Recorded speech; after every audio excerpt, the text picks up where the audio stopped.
pantalla para que podamos avanzar. Bueno, empezamos. Presenta, Pastor. No, Pastor, empezamos. Muy Ya. bien. Bueno, gracias a los hermanos en Bolivia, al Pastor Nelson, que está permitiéndonos intercambiar un poco de temas bíblicos.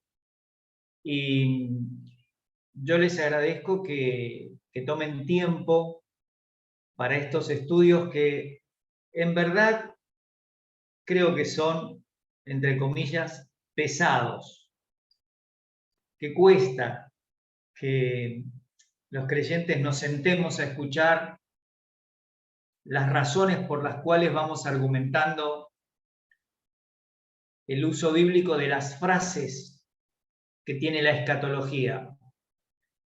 Y entiendo que esto no le puede pasar a un teólogo, no le puede pasar a un pastor, que le canse abrir la escritura. Entonces, en el día de hoy, además de agradecerles, les cuento que vamos a hablar una expresión que es entajei, que se traduce vengo pronto. Y vamos a mirar el contenido. Yo quiero que veamos cómo la escuela preterista, la que dice que todo Apocalipsis ya se cumplió, que la escatología no espera nada más que la segunda venida, y el uso que tiene este término entajei. Vamos a ver 4 objeciones que tenemos en la escritura y en la hermenéutica contra esta escuela preterista.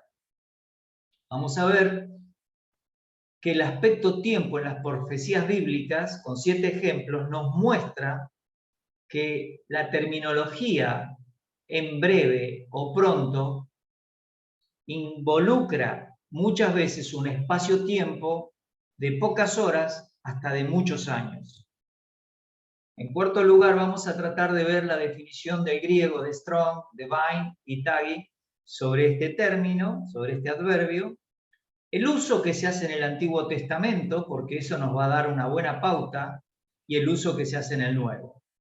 Y finalmente vamos a buscar 3 conclusiones que nos ayuden a resumir todo este periodo de tiempo que vamos a tener de estudio, pero que nos quede algo claro. Y como siempre le vamos a dar un pequeño resumen del uso hermenéutico, con una aplicación, obviamente. Así que lo primero que deberíamos hacer es recordar que nuestro esquema de estudio va a ser unos 20 minutos aproximadamente, hacemos un alto para las preguntas y volvemos a tener el mismo esquema posteriormente. Las preguntas que ustedes hagan, todas las que quieran. Bueno, ¿qué significa entajei? Cuando miramos Apocalipsis capítulo 1, versículo 1, Juan escribe que la revelación de Jesucristo, Dios se la dio a él. Y se la dio para que la manifieste a sus siervos. Y por supuesto, el Señor se lo da a un ángel y el ángel se lo explica a Juan. ¿Pero qué eran? ¿Qué cosas iban a suceder? Una serie de eventos revelados que no estaban hasta ese momento conocidos por el hombre y que esas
cariño, con mucha ternura, pero van a ver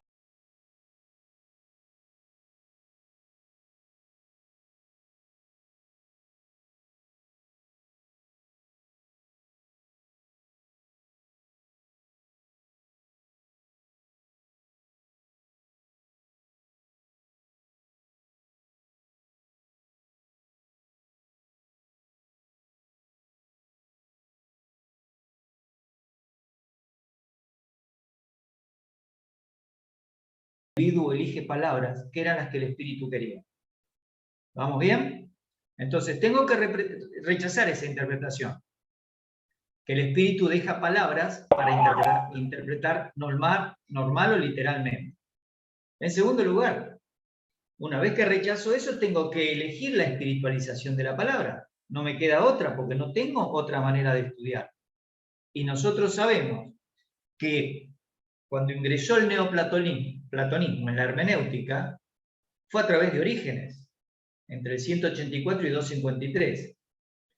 Y hubo otros creyentes que también buscaban el significado oculto detrás de las palabras.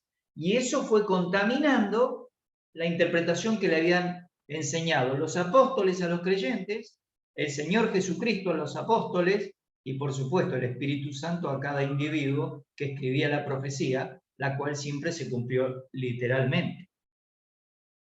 En tercer lugar, tengo que ignorar que fue el Señor que dijo que Apocalipsis era una revelación profética.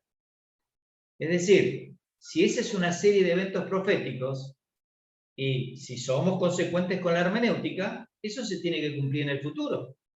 Y a mí me toca saber cuándo se cumplió. Voy a las profecías de Isaías y miro cuáles se cumplieron y cuáles todavía están en el futuro. Por eso estudiamos el término día de Yahvé, o día de Jehová, o día del Señor, versus el día de Cristo, para darme cuenta qué aspectos está implicado en cada expresión. Y en cuarto lugar, bueno, podríamos comparar algo. Miren, para que nos aseguremos de que estamos hablando de que esto era una revelación profética. Apocalipsis 1:3. Bienaventurado el que lee y los que oyen las palabras de esta profecía y guardan las cosas en ellas escritas porque el tiempo está cerca. Apocalipsis 19:10. Yo me postré a sus pies para adorarle y él me dijo, mira, no lo hagas, yo soy consiervo tuyo y de tus hermanos que retienen el testimonio de Jesús. Adora a Dios, porque el testimonio de Jesús es el espíritu de la profecía. Apocalipsis 22:6. Y me dijo, estas palabras son fieles y verdaderas.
saquen rápidamente su estole, que era un vestido de fiesta. No vayan a ponerle las ropas comunes, pónganle rápidamente este vestido de fiesta. Ahora, la traducción solo dice: sacad el mejor vestido y vestidle, y poned un anillo en su mano y calzado en sus pies. Pero el griego es súper específico. Rápidamente saquen el vestido de fiesta para las ocasiones especiales. Juan 11:29.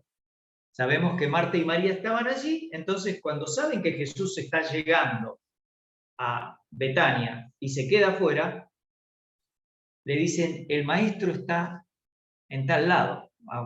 Imaginemos 200 metros, 500 metros, 1 kilómetro. Ella, cuando oyó que el Señor estaba, dice, se levantó de prisa y vino a él. Ahí aparece Tajú. Apocalipsis 2:16, otra iglesia. Por tanto, arrepiéntete, pues si no, vendré a ti pronto. Aquí sí está Tajú, o Tají.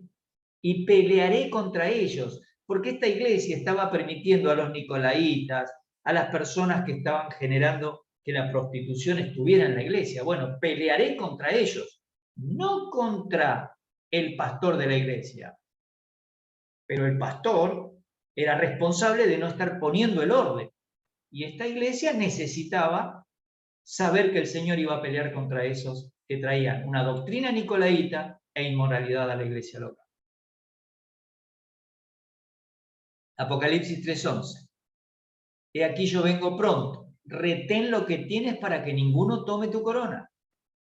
Esto se refiere a que ese pastor tiene que tener presente que va a venir el Señor, pero tiene que retener su corona. Las cosas que él estaba haciendo en el ministerio las tiene que cuidar. No las puede dejar pasar, aunque esta es una buena iglesia. En Apocalipsis 11, ya estamos en las trompetas, segunda mitad de la tribulación. Esta es el segundo ay pasó, la sexta trompeta. He aquí el tercer ay viene pronto, es decir, que cuando suene esta trompeta aparecen las 7 copas de la ira de Dios. Y el Getai Tají es exactamente la idea de está viniendo prontamente. En Apocalipsis 22:7 ya está terminándose el libro. Ya Juan no tiene más visiones, pero el Señor dice: he aquí vengo pronto. La misma expresión. Bienaventurado el que guarda las palabras de la profecía de este libro. Entonces, 22:12. Yo vengo pronto y mi galardón conmigo para recompensar a cada uno según sea su obra. Esto fue dirigido a las iglesias y esto es lo que está marcando. Apocalipsis 22:20. El que da testimonio de estas cosas dice: ciertamente vengo en breve. ¿Sí? Amén. Sí, ven, Señor Jesús. Así que, Tagui nos ayudó a ver esta traducción presto, pronto, ágil, y yo se lo dejo para que ustedes después puedan leerlo. Se puede traducir en algunos lugares del Antiguo Testamento como angosto, como algo que se apresuró, algo ligero o rápido, algo para presionar con prontitud, para estar cerca, para darse prisa, retirar. Y eso lo pueden ver en Proverbios 29 o en Esdras 7:6. Pero eso implica también un momento, un instante, un espacio corto de tiempo, inclusive con Proverbios 12:19. Y si vamos al Nuevo Testamento, Santiago dice: todo hombre sea pronto para escuchar o para oír. Conocemos. Y ahí está. La traducción. No la puse. No puse la traducción, pero ahí está en griego. Anthropos, tagis, eistu, akousai. El hombre sea pronto para oír, tardo para hablar, tardo para airarse. ¿Se acuerdan? Bien. Conclusiones. La palabra o la expresión en Tajei puede utilizarse para acciones realizadas en un plazo cercano, en pocas horas. ¿Y qué pasajes apoyamos esto? Josué 8:9. ¿Cuánto tiempo le llevaría a los espías que tenían que atacar a Jai cuando Josué levantaba la lanza. Pocas horas, 2, 3 kilómetros, en pocas horas lo harían. En Mateo, las mujeres salen de la tumba, tienen que ir hasta la ciudad. Los discípulos estaban en el aposento alto y de ahí tenían que ir a Galilea. Pero, ¿cuánto tiempo les llevaría a las mujeres? Vayan prontamente y avísenle. ¿1 kilómetro? ¿2 kilómetros? En Lucas 15, cuando el padre ordena que vistan al hijo pródigo, ¿no? ¿Cuánto tiempo podría llevar que lo vistieran? Menos de 1 hora, capaz. En Juan 11:29, María sale a encontrarse con el Señor, pero el camino no podría ser muy largo. No se nos dice a qué distancia estaba, sino que quedó a la entrada de la puerta de la ciudad. En Hechos 12, cuando el Señor libera a Pedro, ¿cuánto tiempo tarda en vestirse y salir de la cárcel? Minutos. Porque después Pedro dice que pensaba que era un sueño y era una realidad. Ahora, también se puede usar la misma expresión para acciones que permiten una demora mayor a unas horas, inclusive días o meses o años. Y vamos a mirar algunos textos que ya los vimos. Hechos 25. Fíjense ustedes que los judíos que querían que Festo traiga a Pablo a Jerusalén, le dice, no, está en Cesarea, así que yo voy a partir pronto, le dice. ¿Sí? Él les avisa que va a partir pronto. Y el texto después, en el versículo 6, dice que se demoró entre 8 y 10 días. Y recién al siguiente día, en el día número 11, se sentó en el tribunal y llamó a Pablo. ¿Ven que aquí hay demora de tiempo? Entre 8 y 10 días, 1 semana. En Marcos, cuando se nos habla justamente que las personas que hacían milagros en su nombre no podían dedicarse a hablar mal de él. ¿Cuánto tiempo le podría llevar a una persona que estaba haciendo estos milagros? Porque el Señor va a morir, y esto es al principio de su ministerio, en 2 años y algo más. Pero no nos imaginamos cuánto tiempo podría tardar esta persona, pero no es 1 o 2 horas. En Lucas 18, cuando explica de la viuda y de que el Señor le va a hacer justicia a los suyos. Ese pronto puede llevar varios días. ¿Por qué? Porque había una serie de tiempos en que se tardaban y se tardan aún hoy. Hoy en día hay juicios que suceden en nuestro país que llevan años y aún los involucrados, por ejemplo, hace unos años hubo una explosión en una ciudad, en una provincia de Argentina, que era Córdoba, y explotó un polvorín y a las personas involucradas la causa prescribió porque pasaron muchos años y aún se murió aquel a quien imputaban que era uno de los presidentes de Argentina. Y las cosas judiciales en los países pueden tardar demasiado tiempo. En Mateo 5, ¿cuánto tiempo le llevaría ir por el camino y ponerse de acuerdo?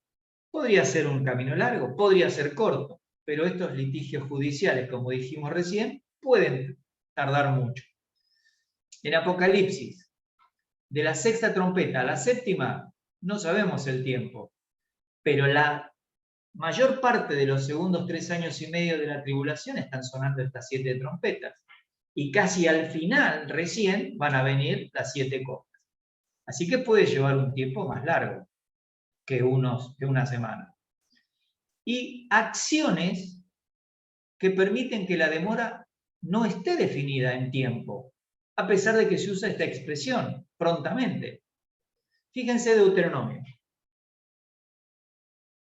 ¿Cuánto tiempo llevó por desobedecer el pacto mosaico?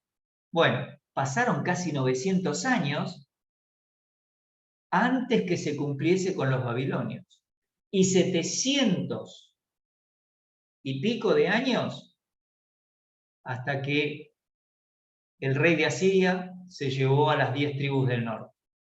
¿Ven que se utiliza esta misma traducción en el griego, pero pasaron 900 años.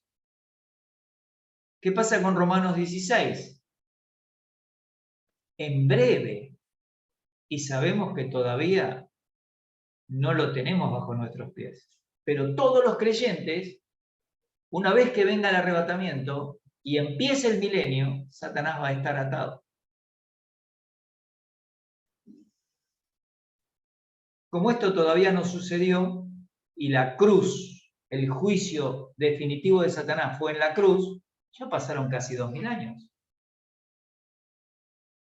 ¿Están notando ustedes que cuando Pablo escribe era el año 56, habían pasado recién 26 años de la muerte del Señor? Pero todavía dice que será en el futuro, aplastará. Pero cuando habla de tiempo dice en breve. Pero esto no sucedió todavía. En Apocalipsis 3, en Apocalipsis 22, todos esos textos nos dicen que el Señor viene pronto para dar galardones a los salvos. Pero sabemos que ese acto no se concretó. Esto está dicho en el año 95 a 96, 98 de nuestra era. Y según Romanos 14 y 2 Corintios 5, esto todavía es futuro y esto va a suceder en el tribunal de Cristo.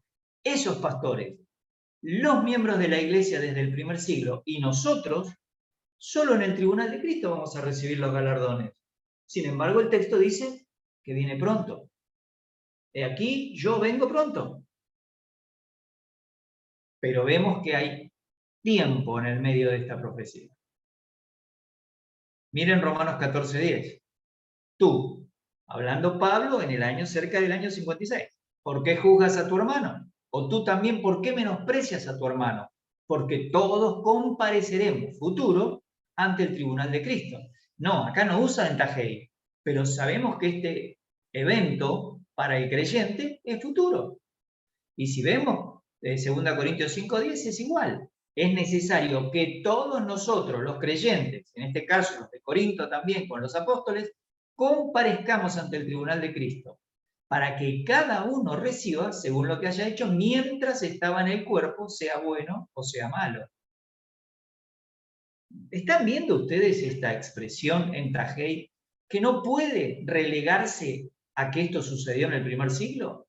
Que es tan mal ser preterista y que están mal los libros donde se mira un punto de vista preterista.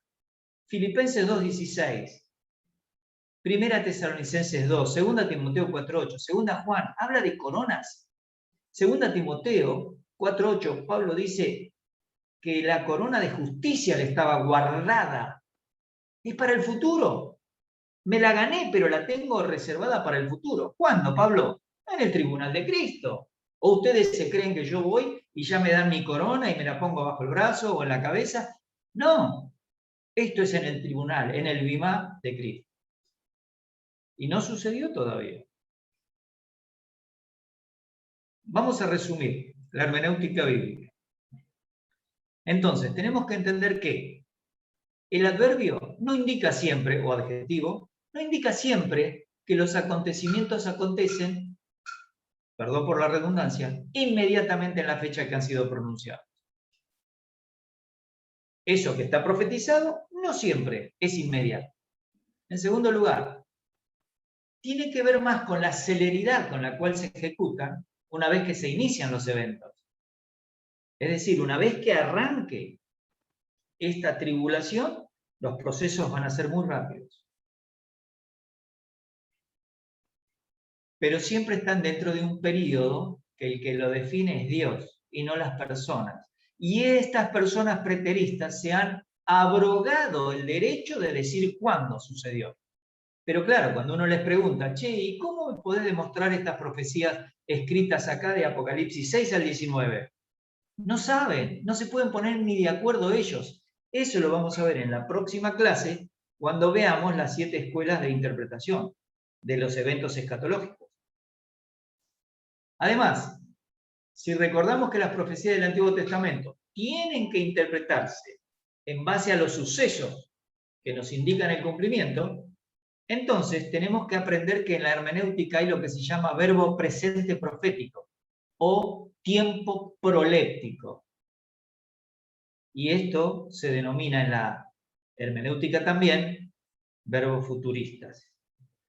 Es decir, el autor escribe viendo el evento como realizado en ese momento, pero en el aspecto tiempo es proléptico. Es decir, va a cumplirse en otro momento, aunque está como ya concretado. El creyente tiene un aspecto proléptico en la salvación. Es salvo desde el momento de recibir a Cristo como Salvador. Y está sentado en los lugares celestiales con Cristo. Sin embargo, se nos dice en Pedro que esta salvación se va a hacer visible en el tiempo futuro.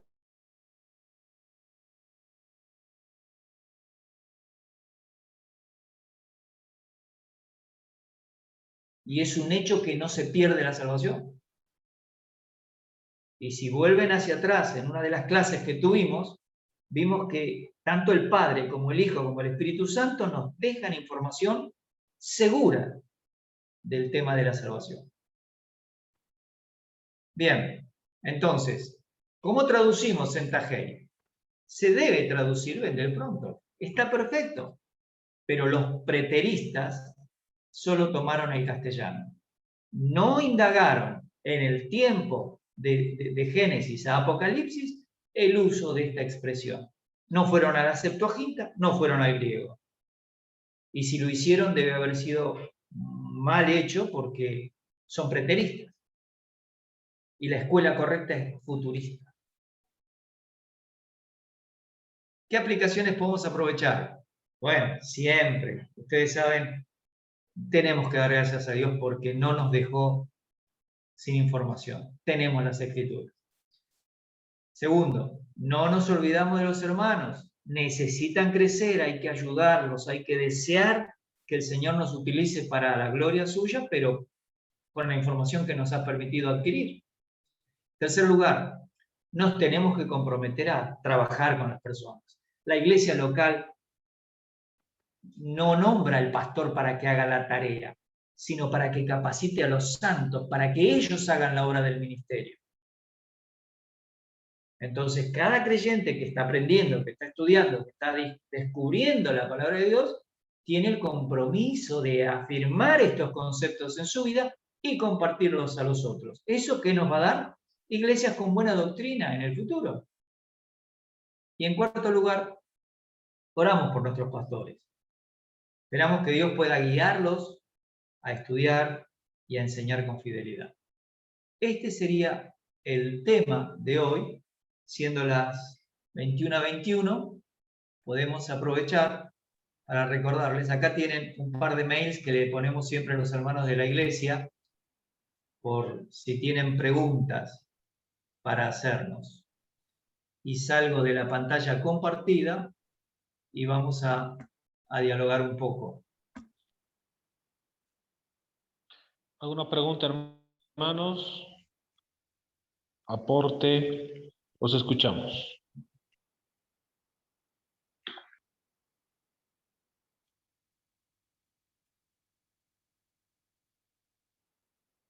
Bueno. Pastor, creo que es muy importante puntualizar algunas cosas. Primeramente, que el preterismo, fundado por Alcázar en 1614, un monje jesuita, Luis de Alcázar en ese sentido, es una secta con raíces católicas que se ha infiltrado en el protestantismo. ¿Estoy bien, pastor? Correctísimo. Entonces, ¿qué es lo que estamos haciendo? Lo que estamos haciendo es justamente, aparte de hablar de la sana doctrina, estamos haciendo también apologética, hermanos. Estamos defendiendo la palabra del Señor, ¿no? Entonces, ¿qué es lo que pasa? Para esta secta católica que se ha infiltrado al protestantismo, ellos señalan que hasta el año 70 después de Cristo, todo se ha cumplido, todo se ha cumplido. Y es más, Dios, el pacto de Israel con Dios ya habría terminado hasta el año 70 después de Cristo. Estamos bien, pastor, ¿no? Sí, sí. Ellos creen que la semana 70 termina con Tito, cuando destruye Jerusalén. Entonces, esto por una mala interpretación, y para mí señalo que es de forma premeditada, porque ellos señalan, donde dice nuestro amado Señor Jesucristo, que esta generación no pasará, ¿no?, hasta que todo esto acontezca, ¿no? Y según su interpretación privada y maliciosa, señalan que ellos señalan que se habría cumplido hasta el año 70 después de Cristo. Entonces, ¿por qué digo esto? A mí me llama mucho la atención lo que hacen estos señores, porque sabemos que el Vaticano tiene poder, y el poder siempre trata de imponer su verdad. No es que se haga porque son unos ingenuos, no, queridos hermanos, más bien ellos tratan de estudiar la Biblia para tratar de contradecir y confundir al pueblo evangélico, como se ha hecho contra la Reforma. Entonces, eso es muy importante también puntualizar, pastor. Sí, yo te quería agregar algo muy importante. También dentro de la interpretación han confundido que la semana 70 tiene que ver con la destrucción de Tito. Y el texto "no pasará esta generación" responde a una de las 3 preguntas que hizo el grupo de discípulos. Una de ellas: ¿cuándo se van a caer piedra sobre piedra y va a ser destruido este lugar? A ese grupo y a esa pregunta la respuesta es: no pasará esta generación. Es decir, 40 años después es destruida Jerusalén y el templo. Esa porción, porque la profecía tiene aspectos que en un texto puede haber 2 cumplimientos, uno cercano y otro lejano, o una profecía puede tener pequeños segmentos que se cumplen en diferentes tiempos. Eso es lo que estuve mostrando cuando vimos del Antiguo Testamento y de los juicios. Entonces, la primera pregunta, cuando el Señor le dice, ven esto, no va a quedar piedra sobre piedra, la pregunta es, la primera esa, ¿cuándo? Esto va a ser tal fecha. Pero el Señor, tomando ese evento, prolonga la historia, como lo hizo Daniel en el capítulo 9, hacia el anticristo. Pero cuando estuvo Tito, no colocó una abominación desoladora en el templo para que la adoren. Directamente fue y arrasó. Pero cuando el Señor extiende hacia la tribulación, coloca: cuando veáis en el lugar santo la abominación desoladora, de la que habló el profeta Daniel. El que lee, entienda. Así que eso es otra cosa. Pero la lectura de estas personas preteristas ha confundido de tal manera que han puesto todo Mateo 24 ya cumplido en el primer tiempo. Ahora, lo curioso es que no te aceptan que Juan no escribió en el año 50, 60 o 70, escribe en el año 95, 96.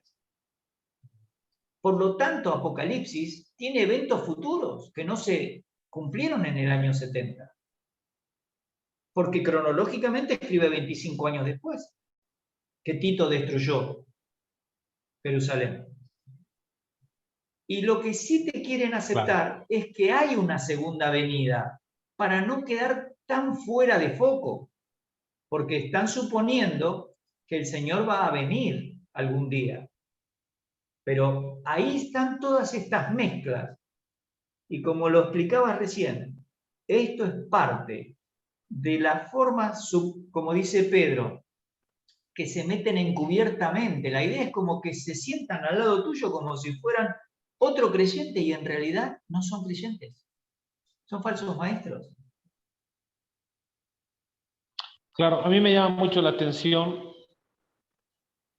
porque diferentes doctrinas que se manejan en el Vaticano, en la Iglesia Católica, le dan más, le dan más prioridad a la misma palabra del Señor. Por ejemplo, sería muy importante estudiar esta parte del Concilio de Trento, porque en el Concilio de 430. Trento justamente se habla ya de este, ¿cómo? Año El Concilio de Trento. 430. Claro, en el año Sí, 430, donde justamente se empieza a hablar doctrinas que no son bíblicas, pero son oficiales para la Iglesia Católica. Es por eso que a mí me llama mucho la atención el Concilio del Vaticano II del Papa Juan XXIII en 1962 al 65, donde te sí. empieza a hablar de una nueva revelación. Te empieza a hablar de una nueva revelación, de una nueva doctrina de la iglesia, te empieza a hablar de doctrina oficial que se debe imponer a nivel mundial. Mucho cuidado, queridos hermanos, porque justamente esto es muy preocupante, ¿no?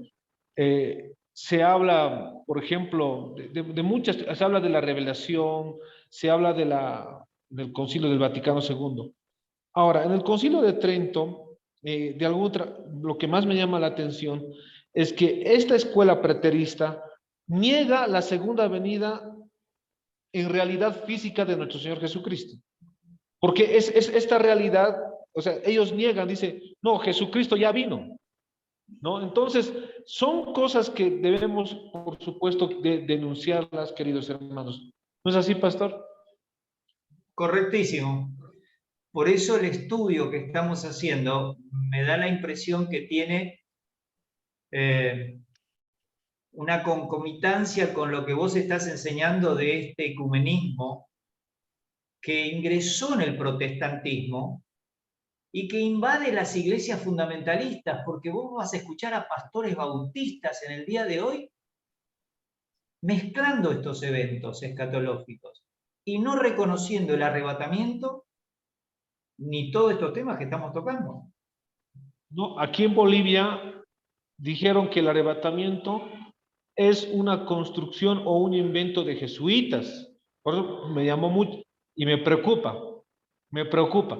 Entonces, no es así, queridos hermanos, debemos volver a las escrituras, debemos volver al original. Miren que el tiempo ya nos falta, hubiéramos querido que un poquito analicemos Apocalipsis 1:1 en el griego, yo he hecho un análisis aquí en el griego, bueno, pero de la palabra taxei. Bueno, creo que, pero es muy importante recalcar esto, queridos hermanos, alertar al pueblo evangélico que debemos tener cuidado de estas escuelas preteristas y también historicistas, ¿no? Como los adventistas, que dicen que el Sí. anticristo es un sistema y empiezan a hablar otras cosas, queridos hermanos, ¿no? Y a tener mucho cuidado, ¿no? Entonces, es un tiempo donde debemos profundizar las escrituras, queridos hermanos. Amén. Bueno, pastor, de repente Amén. algún aporte más o algún comentario. Respetemos a Ana María que está grabando. Bueno, hasta aquí llegaríamos, queridos hermanos. Gracias, pastor Ismael Cajal. Nos vemos el siguiente miércoles, muy ansiosos de empezar de interpretar.